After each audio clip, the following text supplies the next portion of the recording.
Hello, my lovelies, and welcome to episode 84 of the Prosperous Yogini Podcast. And at the time of recording, I'm not quite sure what the title of this podcast will be, but I've written two down. I've written the story of persistence, and I've written don't give up, or don't give up on your dreams. And I think I'll probably lean towards don't give up on your dreams, because the title matters, right? I'm like this when I'm looking at a podcast that I like to look at, and say there's several episodes and I'm not sure which one I'd like to listen to. I'm always drawn to a title that captures my interest. And today's podcast episode is a story that I have been wanting to share with you guys for quite some time, but it's needed to be the right time. This is a story of my journey in setting up my mentorship program, or the evolution of my mentorship program. Now, I know if you're like, well, Amy, I don't run a mentorship program and I don't have a coaching program, or I don't have a program, I just run weekly classes. You know what? It doesn't matter what it is, whatever it is that you are being called to create, whatever offer you are being called to create, whether it's a yoga specific offer, whether it's something else, a retreat, a product, a workshop, some classes, whatever it is that you are being called to create, and you're at the start of that journey, or perhaps you've been in that journey for some time and you're still not where you imagined that you would be, then this is for you. This literally is for everyone, because I don't believe there is anyone who is self-employed in business that doesn't go through this process, that doesn't have the experiences that I have had in creating something new, that I'm being very, very strongly called to do, that I'm really passionate about. But then when it comes to the reality of selling this offer, you're like, people are not biting off my hand for this offer. This is not what I imagined, because I know this is so needed. And this is the story of my mentorship program. So I kind of like need to take you back a bit. Need to take you back to sort of like 2017, when I first started running yoga teacher training courses. Now, this is there's going to be so many lessons in today's podcast. I'm so excited about this one. This is going to be so valuable, guys. You are not just a yoga teacher. You are not just whatever the services that you are putting out, whatever it is you're selling, that is not the sum total of who you are, right? So in 2017, I started running yoga teacher training courses, and I was naturally drawn. So you don't have to run training. That's not going to be for everyone. But I was naturally drawn into running yoga teacher training courses because of my previous experiences. I, as you may or may not know, spent 12 years in education. I was a secondary school music teacher, but actually I worked all the way from primary reception. I'm smiling. I still remember the day that I went into teach reception, realized that they couldn't read. And then when I did some singing, one little lad put his hand over his ears. Little kids, they don't lie, eh? But I've taught right the way from primary all the way to A level. So I've had that experience of that age range. But not just that. When we moved to Cornwall, when I took my job as a head of department, a couple of years down the line, the opportunity came along to set up the first music PGCE course in Cornwall. And I was the person who got that job. I applied for it. And they said yes to me. And I spent 6 years, so the second half of my sort of like career in education, running a music PGCE course and training adults to be music teachers. So I've literally been in training, mentoring, education for how old am I now? 45. I've literally been in it for like I started when I was 21. A long time, shall we say, over 24 plus years. So it was natural for me in my yoga teaching career to be drawn into training and education. So, that's what I found. And I first started with actually a pre and postnatal yoga teacher training course, because at the time, virtually my whole business was built around teaching bumps, mums and little ones. And I felt like, I had the subject knowledge and the experience to deliver that training course really well. So that's how it started. Now, when you train yoga teachers, when you whether it's like a CPD workshop all the way through to bigger training courses, when you begin to train yoga teachers in the art of teaching yoga, then you cannot help but butt up against the other aspect of our job, which is the business side of things. And actually last week I ran the Profitable Yoga Business Roadmap Masterclass. And I said to all those guys in that masterclass, listen, we separate it. I'm a yoga teacher, and I don't get this business stuff, right? That is what I hear. I don't get marketing. I find marketing really hard, or I came to be a yoga teacher not to do this stuff. We separate them as two sort of like separate identities, and they really are not. Okay, as your role as a yoga teacher, if you are self-employed, then you're running a business, whether it's one class, 10 classes, a studio, everything in between, retreats, online, all the magical, wonderful, possible ways that you can share the gift that is yoga with the world, right? You are running a business, and you, as part of your role as a yoga teacher, is the custodian of this business. So we've got to stop telling ourselves that we can't do the business side of things, or the business side is hard. I don't get marketing. Listen, marketing is just talking to people. How do you like to talk to people? How do you like to show up? What can you do as a regular practice in order to talk to people? It's like your yoga practice. If you never came to your yoga mat, would you see, and I don't like that word progress, but would you reap the rewards, the impact of a regular practice if you weren't practicing regularly? No, right? So marketing, you will reap the rewards over time. Give yourself time. This is part of the story. Don't give up yet. Give yourself time, be persistent, because marketing takes time and there's a momentum that builds behind it. And that is something that my mentorship program actually reminded me of, that I had forgotten. And this is why it doesn't matter at what stage of your business, when you're bringing something new, maybe into a new audience, then have I given it time? Do I have an audience to sell it to? Have I warmed my audience up to the offer? Do my audience understand what the offer is? Are my audience ready to buy this offer?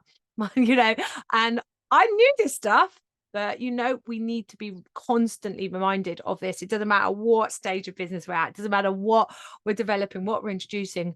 These rules, and this is the beauty of it all, guys.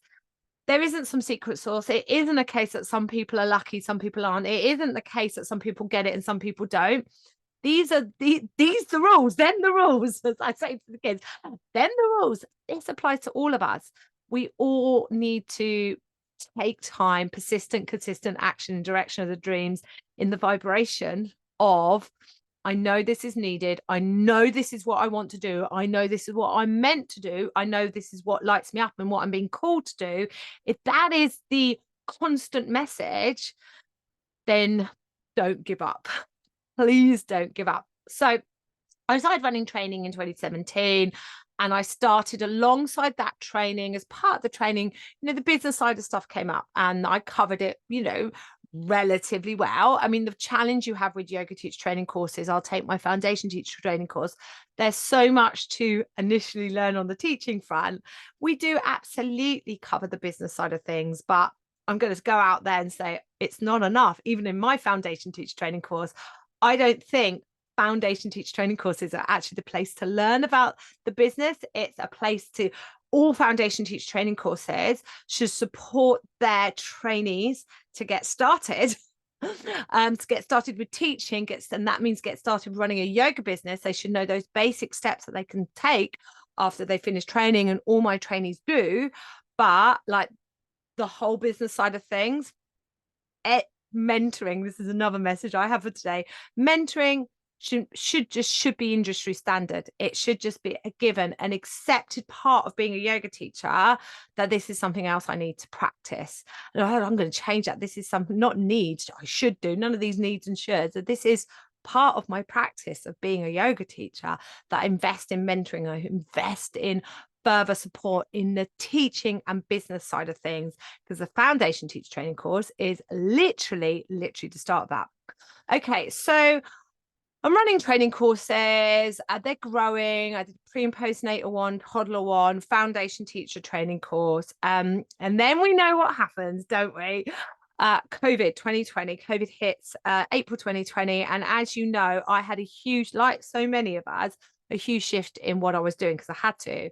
And I really pivoted hard to create an online business. I still look back at that COVID period of my life and I think, how did I do that? I stayed up quite late a good few many nights. I locked myself away for hours. Well, there wasn't really anything else to do, was there? Locked myself away for hours in the yoga studio in St. Agnes filming.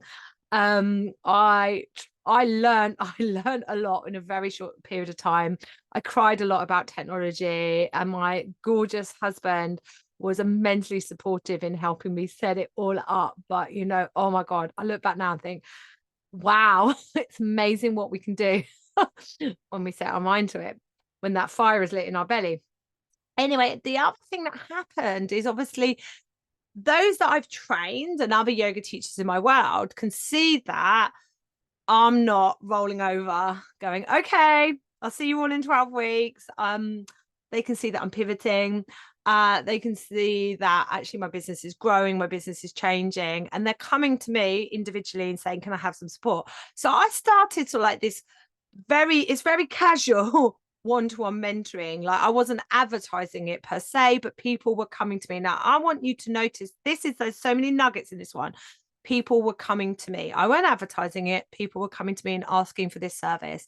Is there anything in your life where that is happening? People keep coming to me and asking me about this, and I keep helping them on this, right? I'm not being specific, just this, right? And you're like, I don't put this out there, and people are asking me about it. I want you to take that as a really big sign and maybe pursue that, because I'm like, people are asking me for the business side of things, support here. So I start working with people one-to-one and like, and really cut so like background, kind of like not officially out there kind of way. Although I think you could scroll through and find a Facebook post about it somewhere in 2020.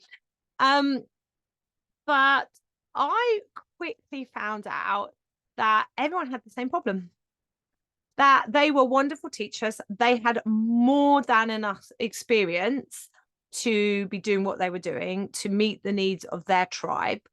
They had some wacky systems and wacky sort of like pricing arrangements, which were just meaning consistent income basically was virtually impossible for them, and making a profit. And then the energy exchange on what they were giving out, they were delivering far more than what they were getting back. And when I delved deeper into this, I was just like this whole layers of like just belief systems that all us women are heavily programmed with. I suffer with them too. But literally, their beautiful brain, as I put it, because I want to be compassionate. I don't want to be like beating us up saying, oh, imposter syndrome stops me from doing this. My self-limiting beliefs stop me from doing this. My money mindset stops me from doing this. Like, listen, I have imposter syndrome, my darling. I am navigating my beautiful brain on a daily basis. I absolutely have self-limiting beliefs that can throw me off course and surprise me, still. My money mindset, every time I think about a price change, I butt up against it. None of this is easy, but I am paying attention to those beliefs, and I am compassionately navigating my beautiful brain, because I know that I'm needed. I know my tribe needs me, that my skills, experience, subject knowledge is needed. I know, like, imagine if I said to you guys, oh guys, sorry, I decided that I'm just not good enough to do this podcast anymore, and I didn't show up for you guys. Can you imagine? And I know if I and I have those thoughts, I'm I better take down those early podcast episodes. This honestly, this is true. Imagine the negative impact on me and you that would be. Yeah. So it is a practice like my yoga practice, this navigating my beautiful brain. Because I say navigating beautiful brain because it is just trying to keep me safe. Not just that, it's not just about the mindset. Yeah. Everything is energy. And these beliefs, where are they actually existing? They're in our issues, are in our tissues. They are into our nervous systems. They are programmed, whether from our physical experiences, what we've been, societal expectations, how we were brought up, generational trauma. Honestly, I could go on. Yeah, but it's all programmed into our system, right? And we are navigating this all the time. And I'm like butting up against, working one-to-one with people, butting up against exactly the same problems, right? And I'm repeating myself. And in the end, I can't remember what it was, but I think I'd done a couple of calls that day. And I literally just repeated myself. And I'm like, oh, this isn't really great use of my time. I'm repeating myself. Plus, I cannot believe that this is just the same problem.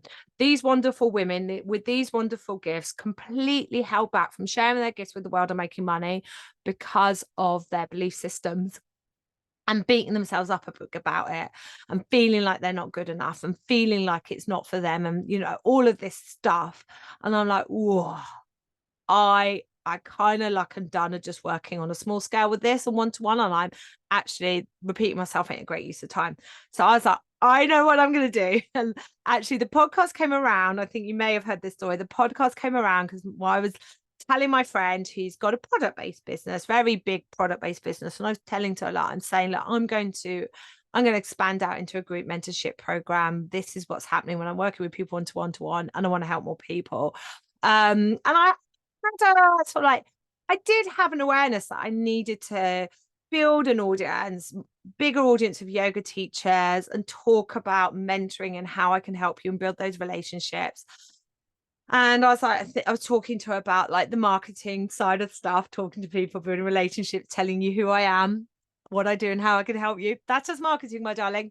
Anyone who tells you there's a secret recipe, anyone who tells you there's a magical, mystical way of doing it, they are lying. Be very, very careful of that. Anyway, and anyone that tells you there's one way of doing it, it's your way. Anyway, so she's like, Amy, you should start a podcast. You're so good at talking. We have this joke amongst us. We're really good friends. There's a group of really good friends, and we surf together all the time. And this is this joke. It doesn't matter where we go and where we surf, I will always end up talking to someone, normally an old man in the sea, but I will always end up talking to someone. Like, it's just, I like to talk.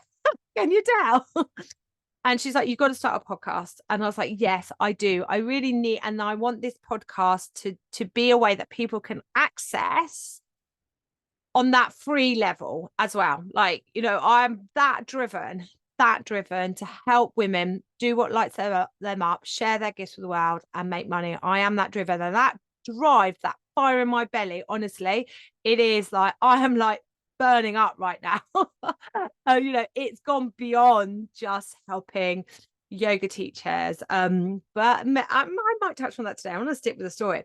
So I'm like, right, I'm going to start this mentorship program, and it's going to be amazing, and everyone's going to want it. And I'm going to sell it on, create a profitable, sustainable, impactful yoga business that you and your students love. Well, that's pretty clear messaging, business mentoring for yoga teachers, helping them basically take their gifts and make money and help people grow their business. So I was like, boom, like it is like tick, tick, tick, tick, tick. Did all the, made it scalable, but made sure I could help. So scalable, I could help, X amount of people in one go, but also people can access personal support, community, all this stuff that matters, particularly online courses, like online programs like this. There needs to be touch points, as they called, like live calls, community spaces, ways that people can ask me personal questions, as well as participate in the group live stuff, as well as there being this body of like self-paced study stuff. Because like with the business side of things, like social media, like for example, there's a section, there's in the mentorship program has this wonderful resource which I spent most of 2022 creating, which is the business of teaching yoga, 6 modules which literally cover virtually every hat you'll wear as a yoga teacher and more. And like they asked me something, so like someone's asking something about health questionnaires, I literally have a section on that. It gives them all the information they need, I send them to that. Someone was asking about utilizing their Facebook page more, again, booking systems, again, someone was asking about retreats, workshops, it all exists. And then I was like, right, I'm going to put this out there. When did I put it out? June 2022. And when you start anything new, particularly like in an online, but actually I was talking to someone the other day who's running a physical retreat, and we were talking about this concept of a beta price. So beta is like, like the mentorship program didn't really exist. The 6 module course, I'd only recorded module 1. I wasn't totally sure how many live calls it was going to be, how the community space. I don't use Facebook. I use a dedicated community platform called Circle.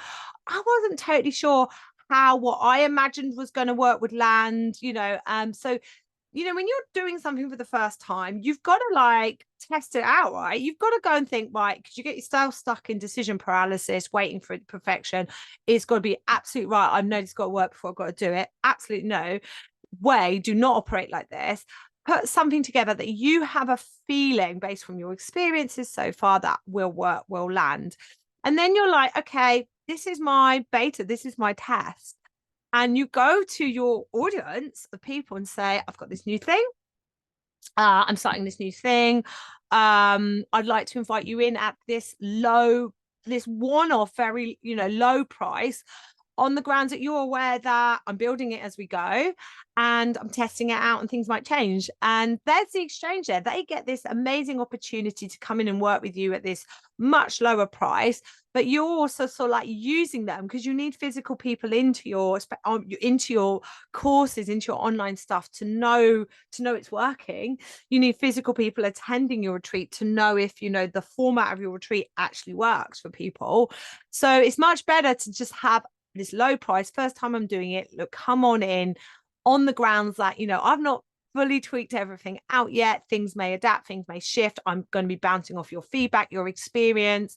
I'm building stuff as I go, because what I could have done is gone, oh, I'm not launching this mentorship program until that 6-module business course is built. I mean, could you imagine? Do not operate like this. If you've got a desire to do an online course, you could write the outline of the online course on a Word document and sell that tomorrow and deliver it live the next day. You do not need to spend 10.5 million hours pre-recording your course. But we will be drawn to pre-creating a course, an online course, because that's the easy bit. The hard bit is the selling, okay? This is why you must not give up, particularly if it's what you're being very, very drawn to do. So I put it out, my mentorship program, at this really low beta price, thinking like literally it would fly out the door. It was like a no-brainer offer. How could anybody say no to this? And 4 people said yes.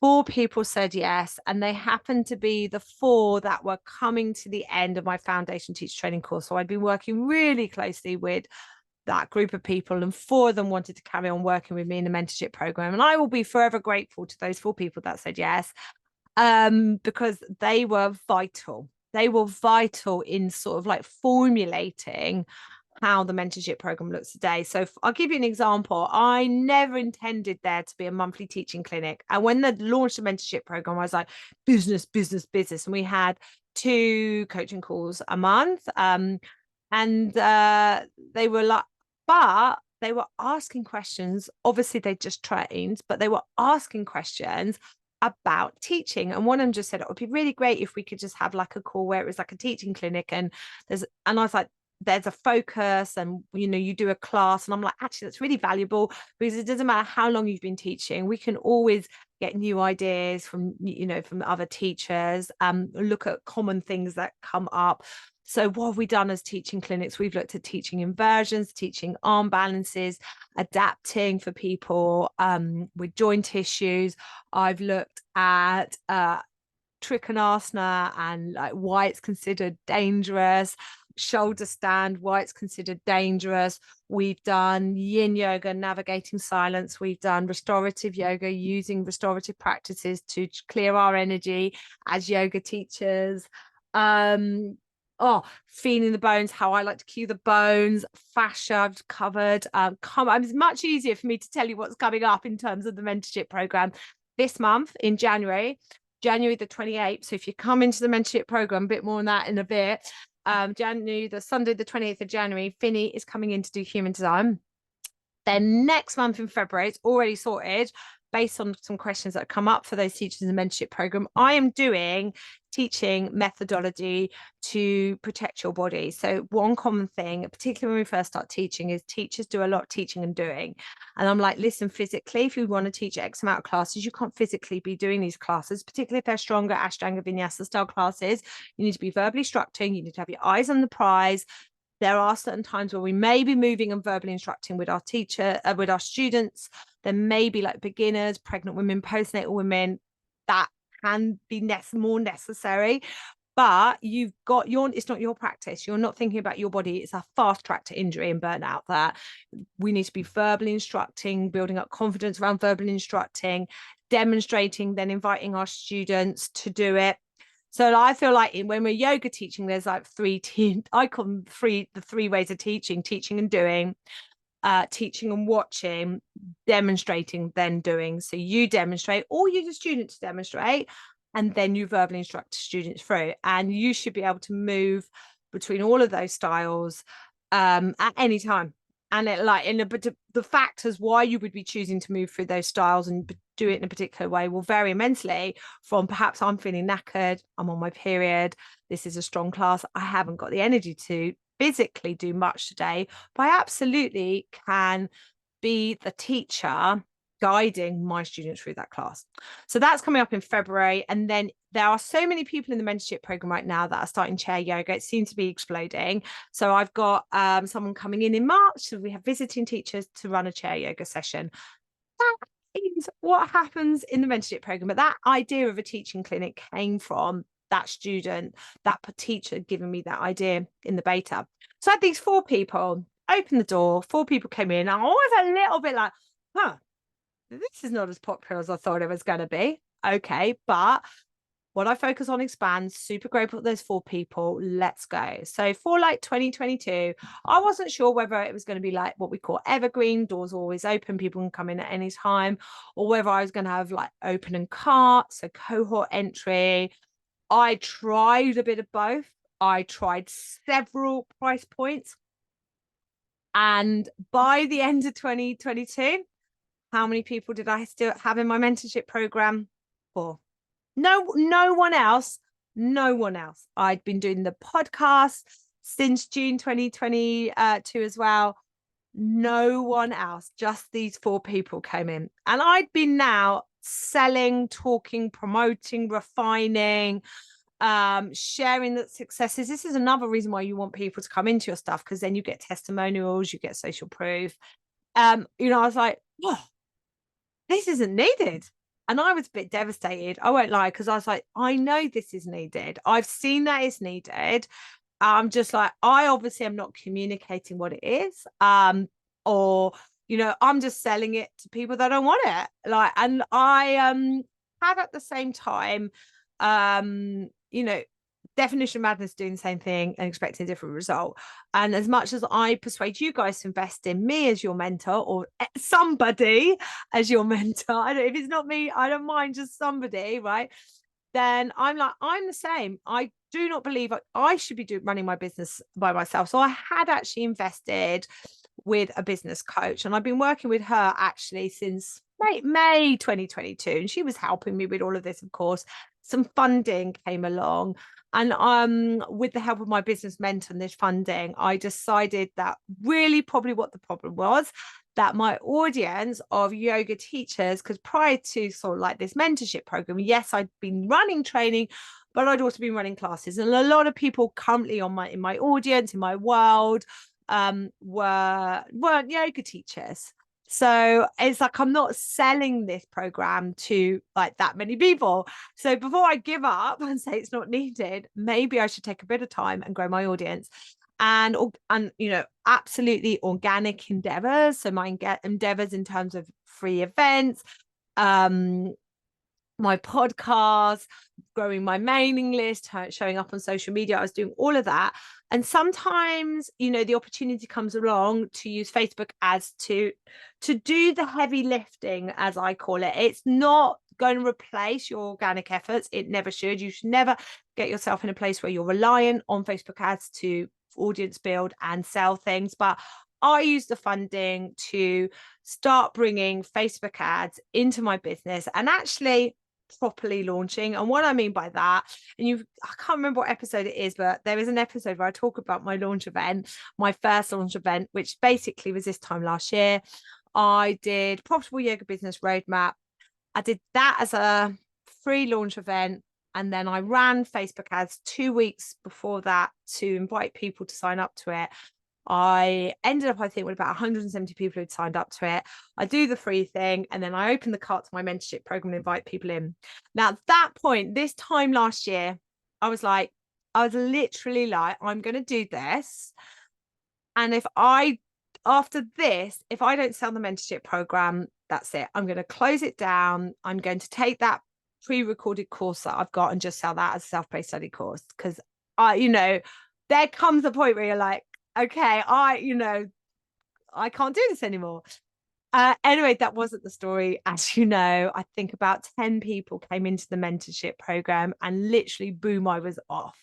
And throughout the whole of 2023, I repeated that formula of freebie launch into doors opening. I did that 2 more times. And then I also had sort of like what I call like backdoor offers. So if someone came along, you could join a wait list. And sometimes I'd go to the wait list people and say, hey, would you like to come in? Starting in September. So I sold a few like places throughout the year, as well as having set times when doors opened on and off. By the end of 2023, where we like kind of are today, over 30 teachers last year said yes to my mentorship program. Can you imagine if I had given up?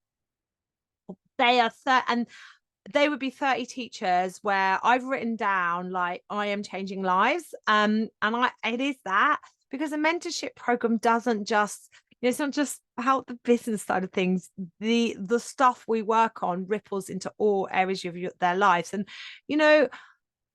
from teachers that do want to just work part-time, that want to have a couple of classes, build a community, run some workshops, maybe expand into some retreats, all the way through to teachers where they're growing online businesses, have a physical studio, starting to run training courses. I'm working with someone right now who's a holistic wellbeing coach, Reiki healer and yoga teacher. We are putting together her higher ticket holistic coaching program. Like, I've literally helped that lady all the way down to those teachers with 1 or 2 classes a week that just want those classes to be profitable, that they want to feel confident going out and teaching those classes and enjoy what they're being called to do.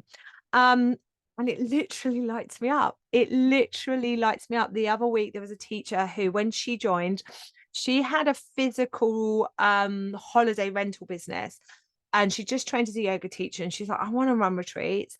And she literally had no space where the yoga could happen, had never not done much teaching, and was quite lacking in confidence with her teaching. And there literally was no space. If it was raining, they could do the yoga outside.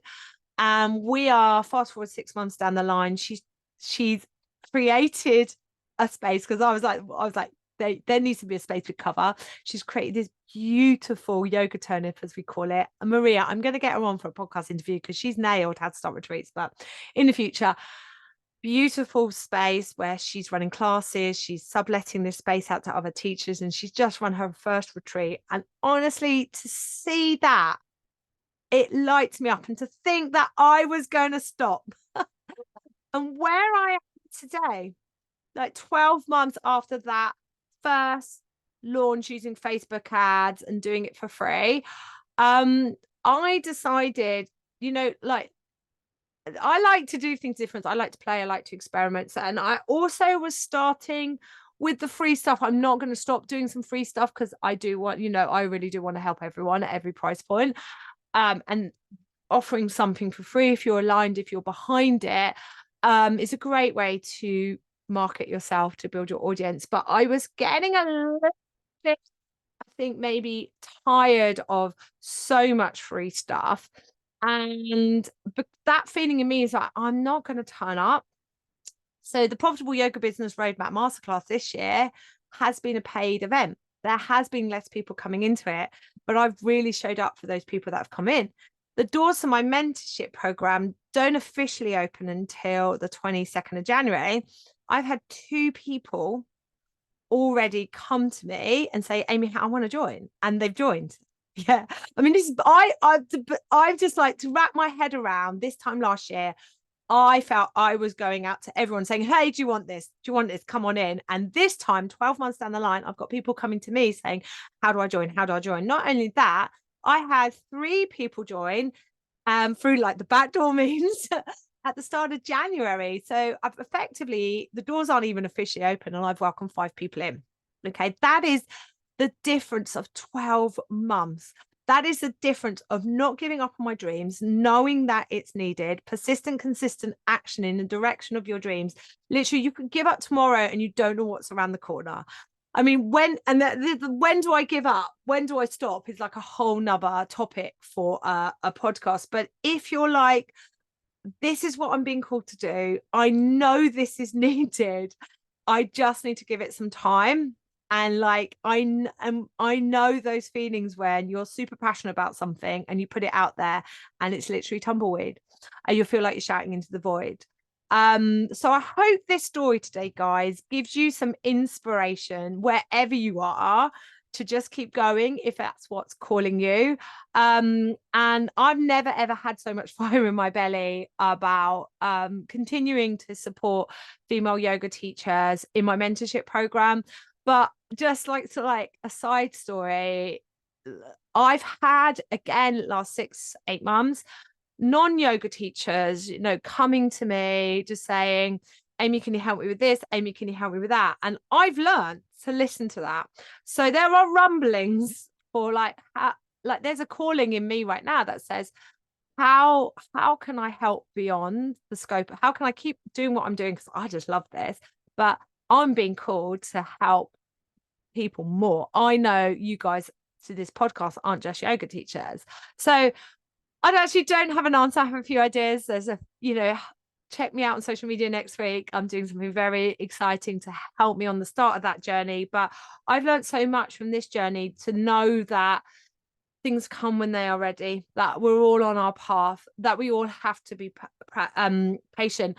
We all have to act in a vibration of this is done, this is happening, despite present reality, despite current manifestation. What is coming is what I'm currently manifesting. And I'm proud of, I'm going to say it, I'm going to end this podcast by saying I'm proud of myself, that I'm so proud of my mentorship program. I'm so proud of the ladies in it. I'm so proud of us and what we're doing. And I want to end today's podcast by saying, I'd like you to actually just come and say yes to this. I get it. It's not as easy as saying yes to teacher training. And I think this is one of the other things I've learned, that, we'll say yes to yin training, pre and postnatal training, because I'm just training to teach yin yoga. There's a definitive outcome. I'm saying yes to doing some work on myself. You need to listen to next week's podcast. That's going to be a bit difficult. I'm saying yes to confronting the things that maybe stopping me from calling in what I wanted. I'm saying yes to actually, I do want to make money as a yoga teacher. I do want to make this a thing. These things aren't easy. These are scary things to say yes to, but it is utter madness that we would continue as yoga teachers to do it alone. Like, I cannot believe that mentorship is just not industry standard. And I really hope that I'm here in 5 years' time saying, I'm so pleased yoga mentorship is industry standard now, that there is a knowing that as a yoga teacher, I need support in the teaching and running of the business side of things. And the thing is, my experience, guys, how long I've been doing this, how long I've been a teacher, how long I've been in education. I can help you with both, my darling. And that's what makes me so unique. So the doors of my mentorship program are opening Monday, the 22nd of January to the 31st of January. I strongly invite you to come in. There are 2 price points, option 1, or if you want to work with me more closely, 1-to-1, option 2. But option 1 is going to be as, transformational, but there are 2 price points. There are payment plans. I have broken down how it's virtually impossible for you not to make your money back from this investment on the sales page. So please, if you're interested, if you'd like to talk to me about it, just reach out either on Instagram or drop me a WhatsApp message. Just come on in. Like, it's like, if you're hovering over it, if you're debating about it, if you're struggling and you want things to be different, you've got to do things differently. That's my take on it all. And I do think women, full stop, need to rise up, share their gifts with the world, and attract and even share the wealth into the hands of women. That's, you know, that is like my greater mission. But focusing on the mentorship program, that's how I can help you as a yoga teacher. If you listen to this podcast episode and you're like, it is past the time when the doors are opening, you've got a sense that there's some backdoor opportunities. If you'd like to come in, add your name to the wait list, or drop me a message and just see where, you know, if it's the middle of August and I'm on holiday, I might be, hey, should we start on the 1st of September? But if I'm like, yeah, come on in, their space, that's fine as well. All right, my darlings, all the links to that is in the show notes. I will see you all next week.